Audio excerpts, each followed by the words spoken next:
بسم اللہ الرحمن الرحیم۔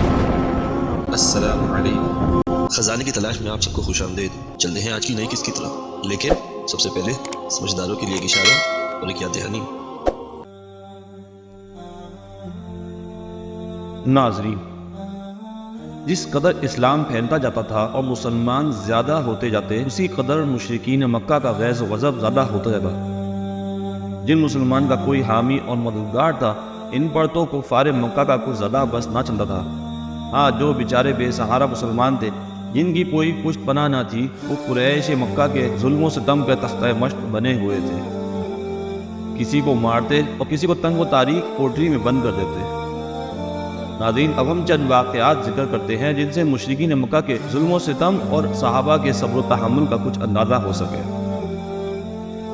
ناظرین، جب بھی مشرکین مکہ کے ظلم و ستم اور صحابہ کے صبر و تحمل کا ذکر کیا جائے گا تو ویسے تو کئی نام ذہنوں میں آتے ہیں، لیکن یہاں ہم سب سے پہلے امام المؤذنین بالصلاۃ والفلاح سیدنا مولانا بلال بن رباح رضی اللہ تعالیٰ عنہ کا ذکر فرمائیں گے۔ ناظرین، آپ حبشی النسل تھے، امیہ بن خلف کے غلام تھے۔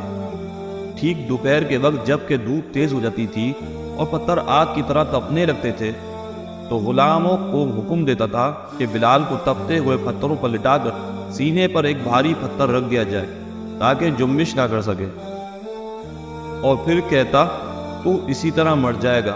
اگر نجات چاہتا ہے تو محمد کا انکار کر اور لات و عزیٰ کی پرستش کر۔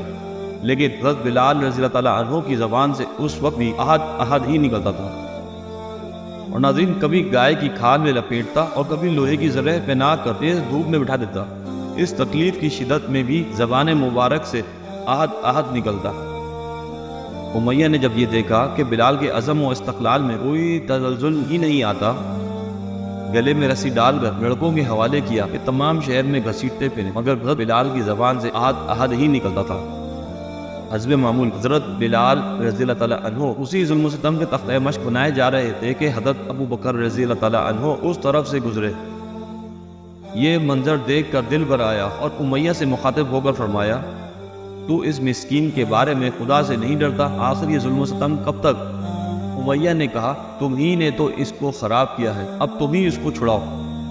حضرت ابو بکر رضی اللہ تعالیٰ عنہ نے کہا، بہتر ہے، میرے پاس ایک غلام ہے جو نہایت قوی ہے اور تیرے دین پر نہایت قوت و مضبوطی کے ساتھ قائم ہے، اس کو لے لو اور اس کے معاوضے میں بلال کو میرے حوالے کر دو۔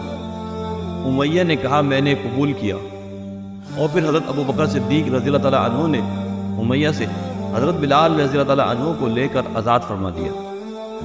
ناظرین، سیدنا بلال رضی اللہ تعالیٰ عنہ کی پشت مبارک پر مشرکین کے ظلم و ستم کے نشان اور داغ انتہائی نمایاں تھے۔ جب کبھی آپ کی پشت پر سے کپڑا ہٹتا تو داغ اور نشان صاف دکھائی دیتے تھے۔ ناظرین، فی الحال آج کے لیے بس اتنا ہی۔ اگر آج کی قسط آپ کو پسند آئی ہو تو لازمی لائک ضرور کیجیے گا، اور ہمارے ساتھ جڑے رہنے کے لیے اور حضور اکرم صلی اللہ علیہ وآلہ وسلم کی زندگی کے بارے میں مزید جاننے کے لیے چینل کو لازمی سبسکرائب بھی کیجیے اور اپنے پیاروں سے بھی لازمی شیئر کیجیے۔ انشاءاللہ تعالی ملتے ہیں اگلی قسط میں، جب تک اپنا بہت سارا خیال رکھیے گا۔ اللہ حافظ۔